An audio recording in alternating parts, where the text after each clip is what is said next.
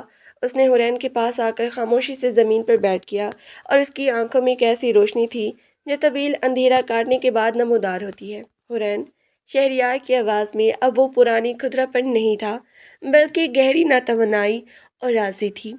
آج مجھے ایک اچھی نوکری مل گئی ہے، اتنی کہ ہم باعزت طریقے سے اپنی زندگی گزار سکتے ہیں۔ میں نے وہ تمام پرانے قرض بھی چکانے شروع کر دی ہے جو میرے نام پہ چھوڑے گئے تھے۔ حنین نے اپنی پلکی اٹھا کر شہریار کی طرف دیکھا۔ اس کی آنکھوں میں وہ سرد مہری اب کافی حد تک پگھل چکی تھی جو اس نے طلاق اور بربادی کے بعد توڑ رکھی تھی۔ یہ تو اچھی بات ہے شہریار صاحب، محنت کا پھل ہمیشہ میٹھا ہوتا ہے، اور آپ نے جو راستہ چنا ہے وہ آپ کو دوبارہ آپ کا کھویا ہوا وقار واپس دلائے گا۔ شہریار نے تھوڑا سا اور قریب ہوتے ہوئے انتہائی دھیمے مگر پرعزم لہجے میں کہا، وقار اور دولت تو واپس آ جائیں گے حورین، لیکن جو کچھ میں نے اپنے ہاتھوں سے برباد کیا ہے، کیا وہ کبھی واپس لوٹ سکتا ہے؟ کیا تم مجھے کبھی اپنے دل سے معاف کر سکو گی؟ میں جانتا ہوں کہ ہمارا یہ نکاح صرف ایک مجبوری کا سودا تھا، اور میرے پاس تمہارے دینے کے لیے اور وہ سب کچھ نہیں ہے جو کبھی میرا اتمراک ہوا کرتا تھا، لیکن اگر تم کہو تو میں اپنی پوری زندگی تمہارے قدموں میں رکھ سکتا ہوں، اس شرط کے ساتھ کہ تم مجھے اپنی شریک حیات تسلیم کر لو، نہ کہ صرف اس بچے کی آیا یا اس گھر کی مجبوری۔ حورین کے دل کا تار اس ایک جملے پر ایک توانائی لرز سے دو چار ہو گیا۔ اس کے ہاتھ میں پکڑا ہوا کپڑا ایک لمحے کے لیے کام کیا، اور اس نے اپنی نگاہیں نیچی کر لیں۔ اس کی زندگی نے اتنی زیادہ تھپڑ کھائے تھے کہ وہ اب کسی بھی نئے رشتے یا جذبے پر اتنی آسانی سے یقین نہیں کر سکتی تھی، لیکن پچھلے چند مہینوں میں شہریار کے اندر جو تبدیلی اس نے دیکھی تھی، اس کی سچائی سے انکار کرنا بھی اس کے لیے ناممکن تھا۔